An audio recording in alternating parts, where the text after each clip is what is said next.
আমি ঘি তৈরি করব। ঘি তৈরি করার জন্য অনেক দিন থেকে দুধের কিছু ননি তুলে রেখেছিলাম, একটু একটু করে জমিয়ে রেখেছিলাম। দুধের ননি মানে কাঁচা দুধের উপরে যে ক্রিম কালার একটা আবরণ পরে, সেটা তুলে জমিয়ে রেখেছিলাম। তো আজকে সেটা তৈরি করব। তো আজকে একটু বিরিয়ানিও তৈরি করব, কারণ অনেকদিন ছেলে মেয়ে পরীক্ষা শেষ হয়ে গেছে, অনেক দিন থেকে বসে আছে, ভাবছিলাম বেড়াতে যাব, বেড়াতে যাওয়াও হয়নি। তাই ভালো কিছু রান্না করে খাওয়াবো, এই জন্য আজকে বিরিয়ানি তৈরি করব। তো আসসালামু আলাইকুম, আপনারা কেমন আছেন? আলহামদুলিল্লাহ, আপনাদের দোয়া আমি ভালো আছি। বিরিয়ানি তৈরি করার জন্য আমি মাংসগুলো রান্না করে নামিয়ে নিলাম। মাংস রান্না আমার হয়ে গেছে, সব কিছু আয়োজন করছি, চাউল রেডি করে রেখেছি। এখন আমি বিরিয়ানি তৈরি করব। মশলা পেঁয়াজ সব কেটে রেখেছি। তো এর সঙ্গে আমার একটা সুন্দর সিক্রেট মশলা আছে, এটাই আমার সিক্রেট মশলা। এই মশলার গল্প নাহলে আরেকদিন বলবো, এটা আমি বাসায় তৈরি করে রেখেছি। তো সব রেডি হয়ে গেল। এখন আমি চালগুলা ভাজিয়ে নিব।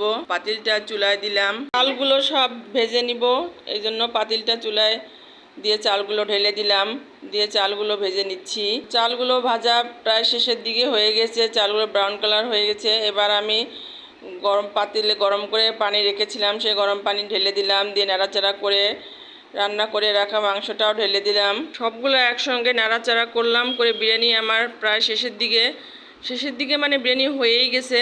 তো এই হলো বিরিয়ানির আমার ফাইনাল লুক। এবার আমি অন্য কাজে যাব। অন্য কাজ বলতে, আমার রমজানের বেসন খেয়েছিলাম, সেই বেসনগুলা কিছু বাকি ছিল, তা মনে করলাম বেসনগুলো বাইরে রোদে দিয়ে সুন্দর করে রেখে দিব, তাই রোদে দিলাম। জমিয়ে রাখা দুধের ননিগুলো দিয়ে এবার আমি ঘি তৈরি করব। ঘি তৈরি করার জন্য কড়াই গরম করে নিয়ে কড়াইয়ের মধ্যে সব ঢেলে দিলাম। অল্প আছে ঘন ঘন নাড়াচাড়া করতে হবে, জোরে জাল দিলে সাইড পুড়ে যাবে এবং নিচেও লেগে যাবে।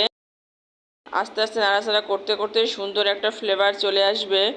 তো বাড়িতে এভাবে ঘি তৈরি করলে ঘিটা দেখতেও সুন্দর হয়, কালার সুন্দর হয় এবং সেন্টটাও সুন্দর আসে। বাজারের ঘির অবস্থা খুব একটা ভালো না।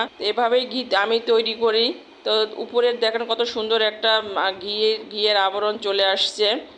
তো আস্তে আস্তে নাড়াচাড়া করতে করতে সুন্দরভাবে চলে আসবে। আমারও চলে আসছে, এই দেখেন আমি বাটিতে ঘিগুলা সব ঢেলেছি, কত সুন্দর হয়েছে। এভাবে আপনারা বাড়িতে তৈরি করবেন, বেশ ভালোই ঘি হবে এবং সেই ঘিটা স্বাস্থ্যসম্মত হবে। এবার আমি ঘিটা ছেঁকে নিব, তাই যে পাত্রে রাখবো সেই পাত্রে আমি ছেঁকে নিচ্ছি। দুইটা বয়ম আমার ভর্তি হয়ে গেল। তো এভাবে ঘি তৈরি করে খেলে স্বাস্থ্যের জন্য উপকার। কত সহজেই ঘিটা আমার তৈরি হয়ে গেল, তাই না? ঘি তৈরি করতে কোনো পরিশ্রম লাগে না, অল্পতেই হয়ে যায়, আমার কাছে তাই মনে হয়। আপনারা সবাই ভালো থাকেন, সুস্থ থাকেন। ঘি দিয়ে পরোটা ভেজে খেতে আমার খুব ভালো লাগে, আমি মাঝে মাঝে তাই করি, বাচ্চাদের খাওয়াই। গরম ভাতেও ঘি দিয়ে খেতে খুব টেস্টি হয়। তো ভিডিওটা লং করছি না, আল্লাহ হাফেজ।